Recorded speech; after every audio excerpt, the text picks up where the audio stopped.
எப்பவுமே கருப்பசாமியை தான் நமக்கு காவல் தெய்வம்னு சொல்லுவோம். வெள்ளை நல்ல குதிரை ஏறி வீச்சருவா கையிலேந்தி வாராரங்கே கோட்டை கருப்பசாமினால உடம்பெல்லாம் சிலுத்து கருப்பு நின்ன மாதிரி இருக்கும். உங்களுக்கு இன்னொரு விஷயம் தெரியுமா? முருகப்பெருமானும் காவல்கார பெருமான் தான். அவரும் காவல் தெய்வம் தான். என்னங்க சொல்றீங்கன்னா, என்னுடைய நண்பர் ஒரு பெரிய விபத்துல ஒண்ணு மாட்டினாருங்க.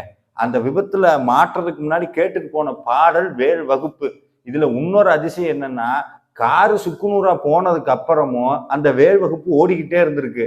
அதை பார்த்து இவரை ஹாஸ்பிட்டல் அட்மிட் பண்ணிட்டு போலீஸ்காரர் கேட்ட ஒரே வார்த்தை, எப்படி உயிர் தப்புனீங்க, எப்படி பொழைச்சிங்க இந்த விபத்துலன்னு.